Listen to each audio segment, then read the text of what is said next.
The year is 1942. Inside a sealed metal chamber at the Dachau concentration camp, a man gasps for air. The pressure drops. His eyes bulge. His chest heaves violently.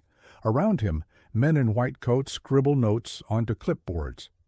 A physician named Sigmund Rascher peers through a small window, watching as the prisoner claws at the walls, screaming in agony. The air grows thinner, the body convulses, and then silence. This was not medicine. This was murder dressed in the language of science.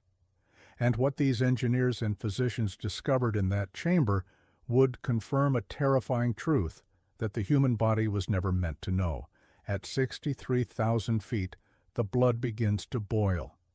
If you find this history as compelling as it is horrifying, take a moment now to subscribe to this channel. Your support helps us continue to uncover the darkest chapters of military history that must never be forgotten. Now, let us return to the story. The race for the skies had always been a race against the limits of human physiology. Since the earliest days of aviation, pilots had climbed higher and higher, pushing their machines beyond the clouds, beyond the reach of anti-aircraft fire, beyond the comfortable embrace of breathable air. The First World War introduced aerial combat on a scale never seen before. By its end, pilots were flying at altitudes exceeding 20,000 feet. They returned to Earth with frost-bitten fingers, splitting headaches, and confused memories of missions they could barely recall. Doctors called it aeroneurosis. The pilots called it something simpler. The altitude made you crazy. Throughout the interwar years, aviation medicine emerged as a critical field. Nations understood that whoever controlled the high altitudes would control the skies. American, British, and German researchers began systematic studies of how the human body reacted to thin air. They built centrifuges to simulate rapid accelerations. They constructed altitude chambers to replicate the conditions at 30,000, 40,000, even 50,000 feet. Volunteers entered these chambers, breathed progressively thinner air, and reported their symptoms. Most felt lightheaded, some lost consciousness. But always, the experiments stopped before permanent harm was done. In the United States, a physician named Harry George Armstrong became the leading figure in this new field. Born in South Dakota in 1899, Armstrong had served in the Marine Corps before pursuing medicine. He joined the Army Air Corps in the late 1920s and quickly became fascinated by the physiological challenges of flight. At the Aeromedical Laboratory in Dayton, Ohio, Armstrong and his team conducted thousands of experiments using willing volunteers. They developed oxygen masks, heated flight suits, and partial pressure garments that squeezed the body to keep blood from pooling in the extremities during high-gravity maneuvers. Armstrong was meticulous, ethical, and brilliant. His work would save countless lives, and crucially, it was conducted without causing a single death. In Germany, a different approach was taking shape. The Luftwaffe, the German Air Force, had become one of the most formidable aerial fighting forces in the world by 1940.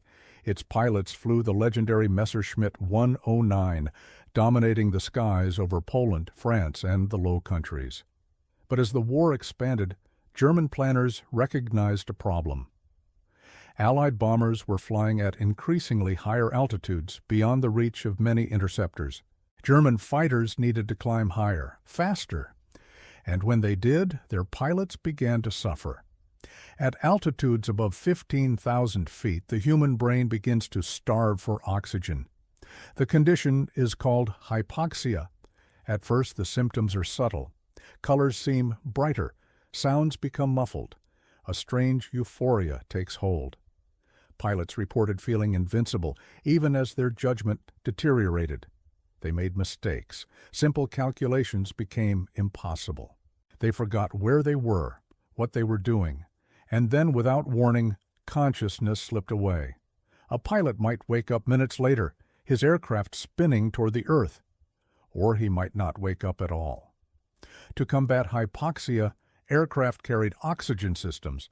Pilots strapped masks to their faces and breathed supplemental oxygen from pressurized tanks. But these systems had limits. Above 40,000 feet, even pure oxygen was not enough. The atmospheric pressure was simply too low to force sufficient oxygen into the bloodstream. Pilots needed more than masks. They needed suits that could maintain pressure around their entire bodies. And in 1942, such suits barely existed. The British had made early strides in this field. In 1936, squadron leader Francis Swain of the Royal Air Force set a world altitude record at nearly 50,000 feet while wearing a full-body pressure suit. The suit was bulky and uncomfortable, but it worked. Swain survived. The Germans took notice.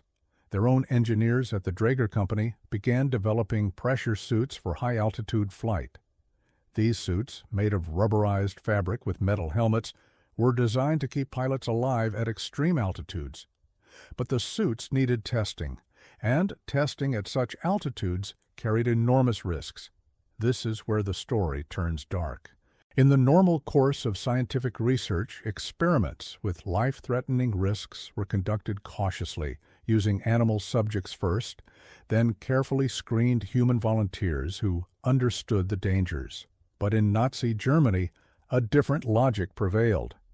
The regime had access to millions of people it considered expendable, subhuman, unworthy of life. These were the prisoners of the concentration camps. And in the twisted ethics of the Nazi state, using them for fatal experiments was not murder. It was science. Enter Sigmund Rascher.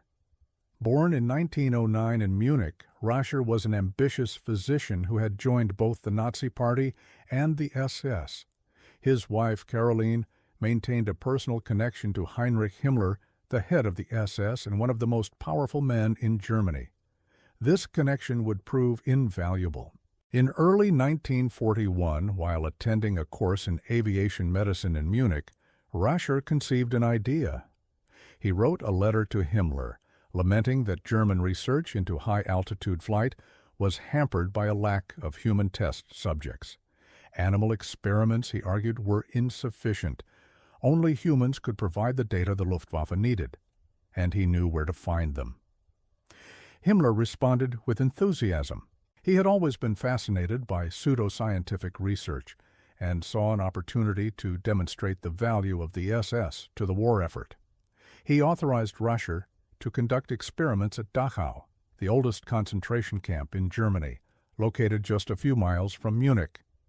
The Luftwaffe provided the equipment. A mobile low-pressure chamber arrived at the camp in early 1942. Dachau was about to become a laboratory of death.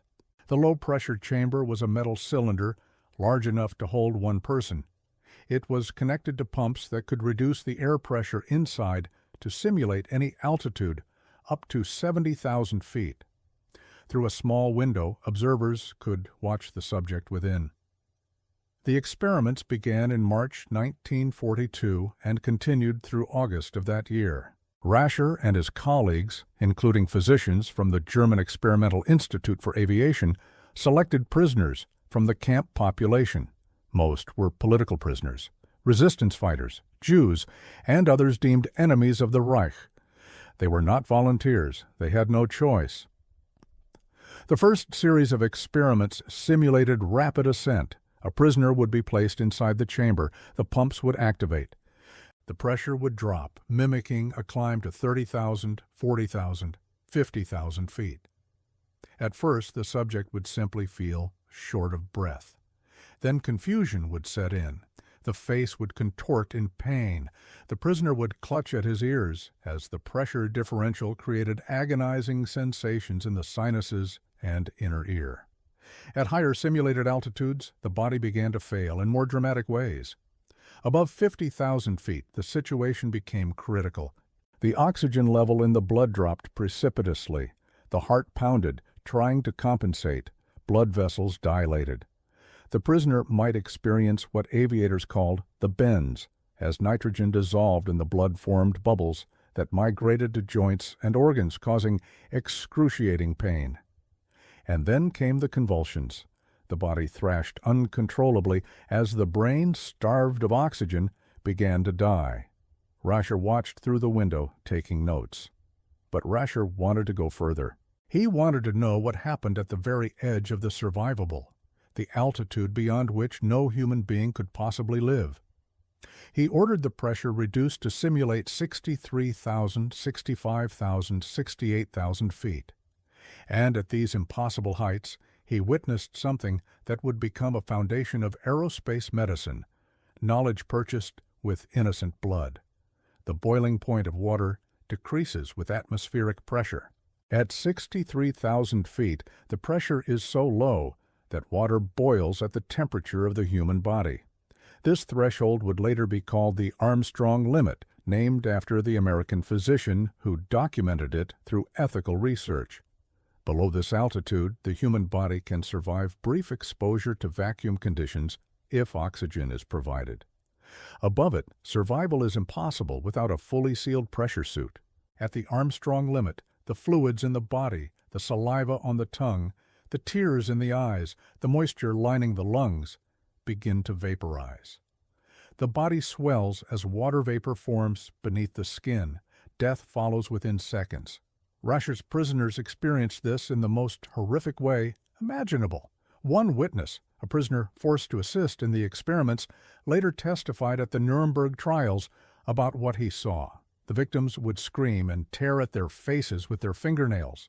They would beat against the walls of the chamber with their fists, trying desperately to relieve the pressure building inside their skulls. Some would collapse unconscious, others would die in convulsions. And when the experiment was complete, Rascher would sometimes order the bodies prepared for autopsy immediately, before the tissues could recover from the trauma. The autopsies were as grim as the experiments themselves. Rascher dissected the brains of his victims, sometimes while they were still showing faint signs of life, in an attempt to understand the physiological mechanisms of altitude sickness.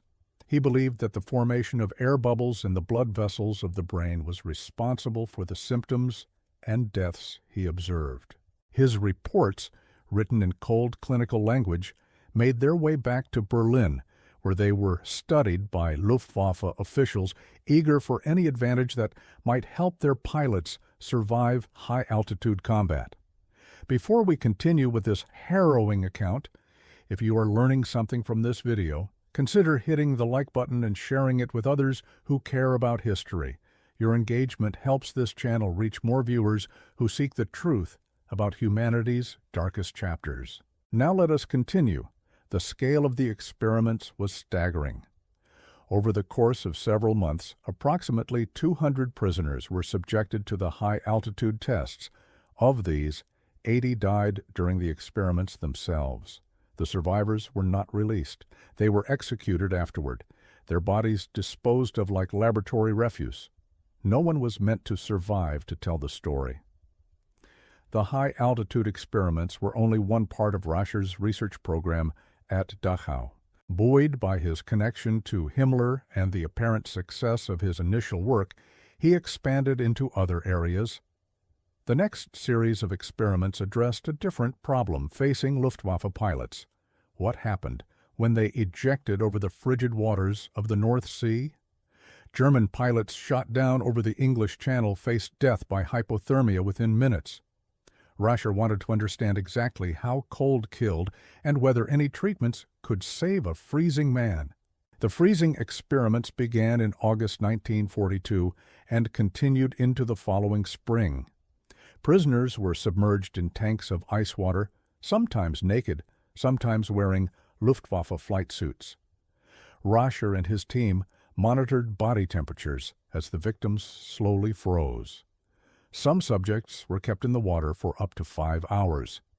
Their body temperatures dropped to levels incompatible with life.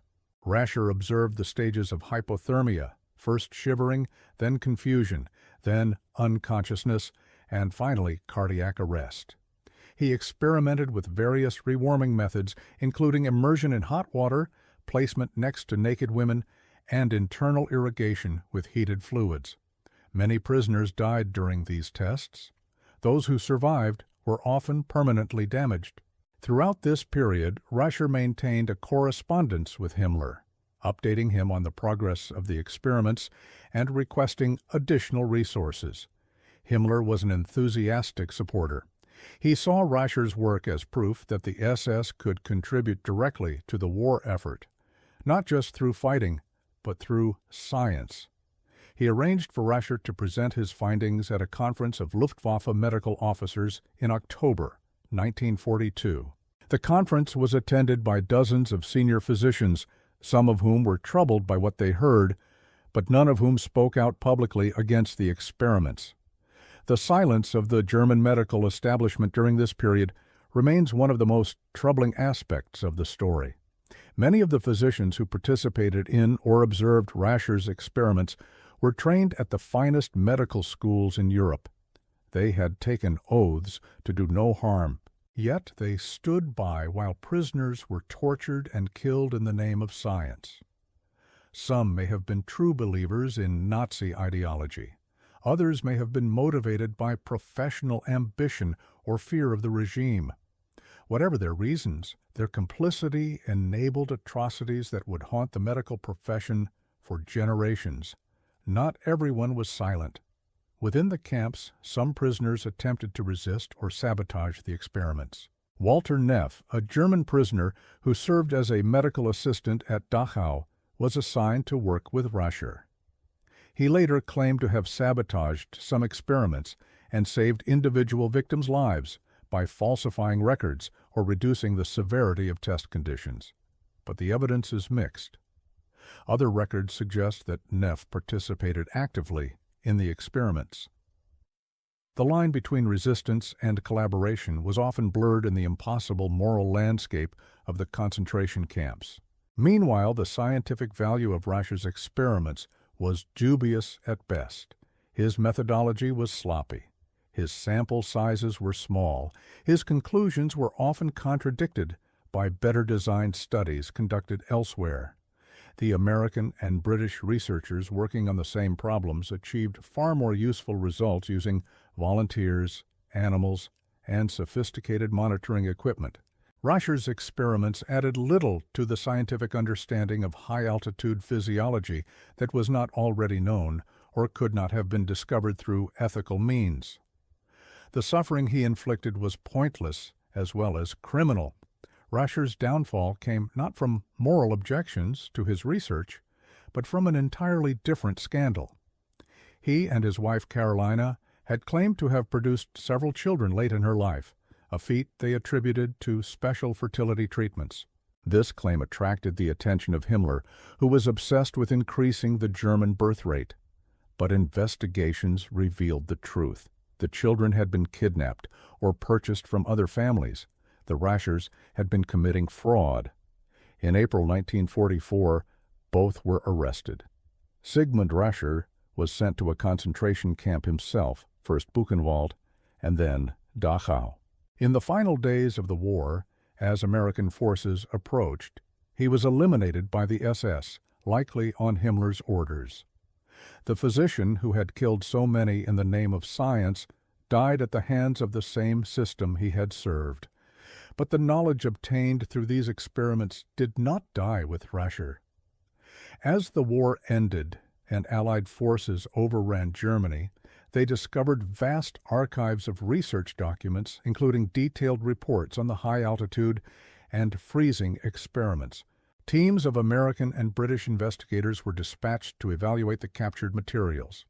The question immediately arose: should this knowledge be used?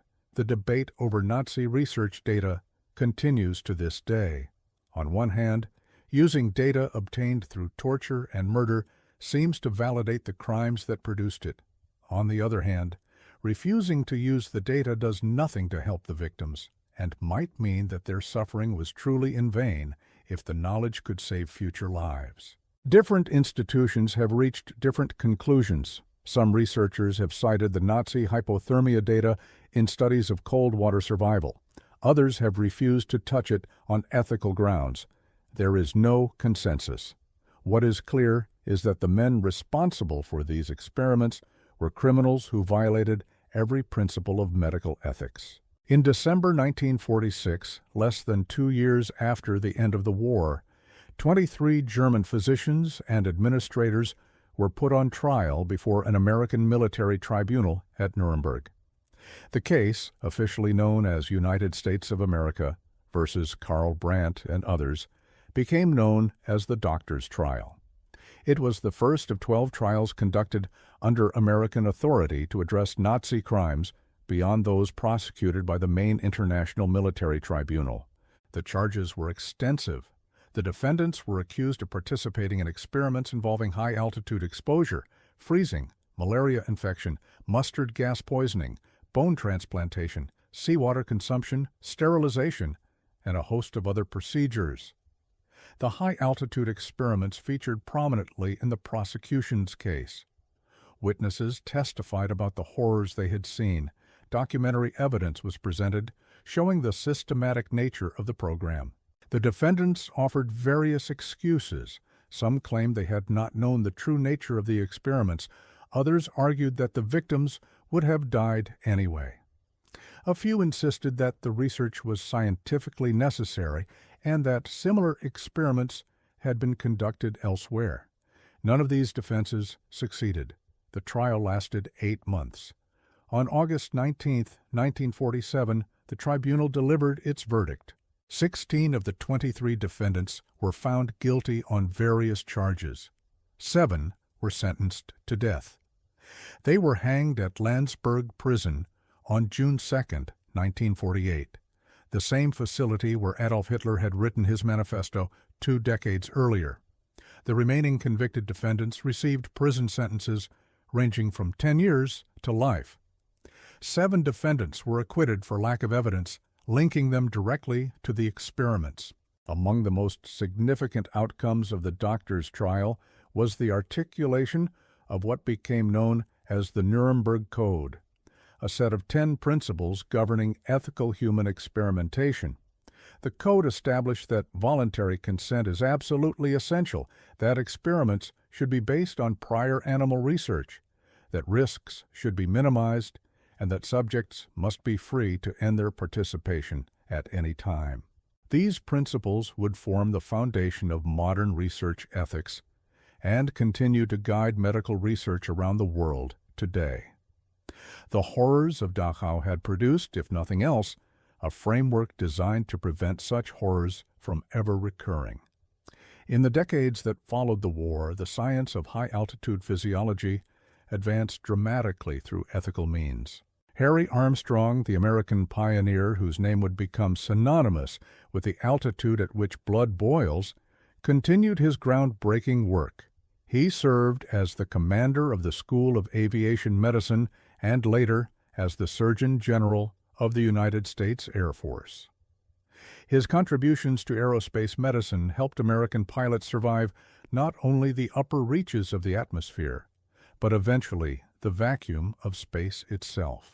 The partial pressure suit he helped develop was worn by Chuck Yeager when he broke the sound barrier in October 1947.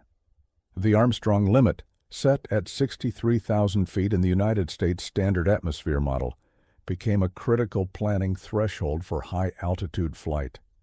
Below this altitude, a pilot exposed to vacuum conditions can survive briefly if supplemental oxygen is provided. Above it, survival requires a fully sealed pressure suit that maintains a complete artificial atmosphere around the body. The development of such suits accelerated in the 1950s as both the United States and the Soviet Union pursued aircraft capable of reaching the edge of space. The Lockheed U-2 reconnaissance aircraft, first flown in 1955, could cruise above 70,000 feet, well above the Armstrong limit. Its pilots wore full pressure suits manufactured by the David Clark Company, suits that traced their lineage back to the experimental garments of the 1930s and 40s. When a U-2 pilot named Francis Gary Powers was shot down over the Soviet Union in 1960, he was wearing one of these suits.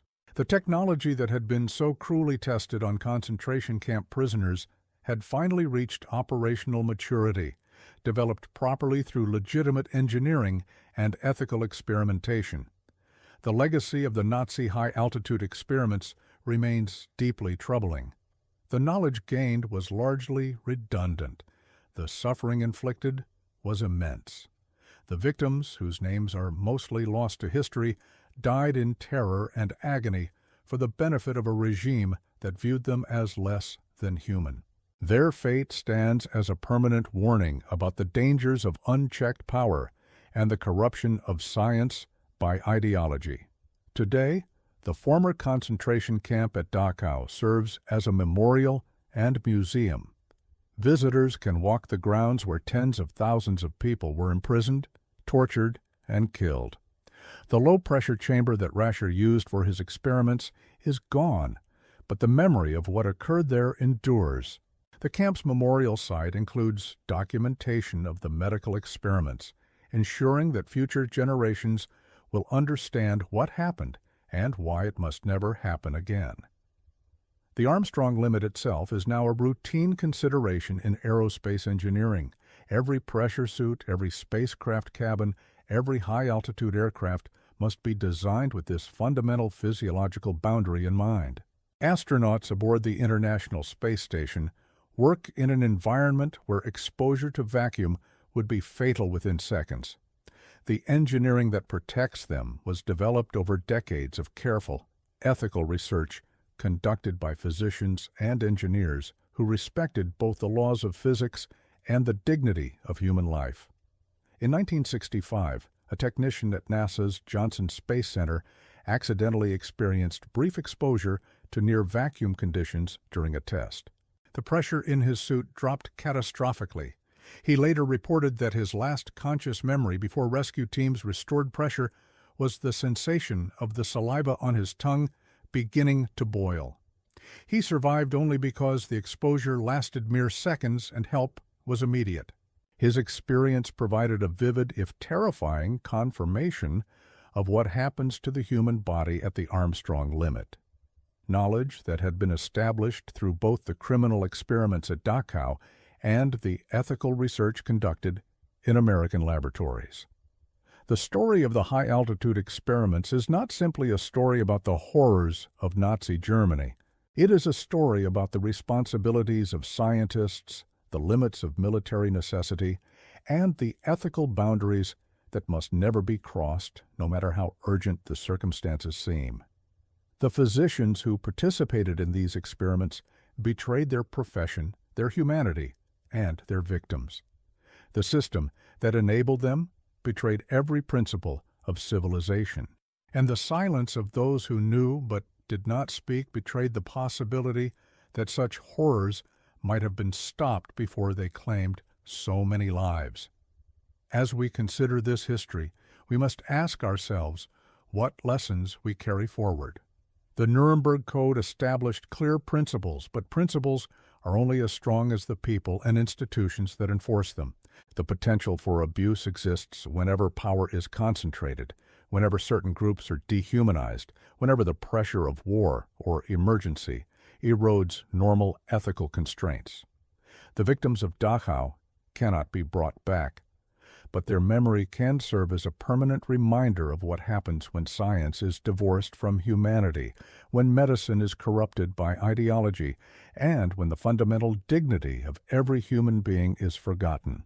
If this documentary has moved you, if you believe that these stories must continue to be told, then please subscribe to this channel and share this video with others. History remembers those who refuse to forget. And in remembering the victims of these experiments, we honor their lives and recommit ourselves to the proposition that no human being is expendable, that no scientific objective justifies torture, and that the limits of the human body must be explored with respect for the humans who inhabit those bodies. The blood boils at 63,000 feet. The engineers who discovered this truth in the chambers of Dachau did so through crimes against humanity. But the line that bears Harry Armstrong's name reminds us that the same knowledge could have been gained and ultimately was confirmed through research that harmed no one. The choice between ethical science and criminal experimentation is not forced upon us by necessity. It is made by human beings who decide what values will guide their work. In the end, that choice defines not only the science we produce, but the civilization we create. The prisoners who died in Rasher's chamber left no last words that we know of. Their screams echoed off metal walls and were heard only by their tormentors. But their silence now speaks across the decades, demanding that we remember, that we learn, and that we never allow such horrors to be repeated. At 63,000 feet, the atmosphere gives way to the void. At every altitude below it, we must ensure that humanity never gives way to barbarism. This is the lesson of the high-altitude experiments. This is the legacy of those who suffered and died. And this is the responsibility we carry forward into a future they were never allowed to see.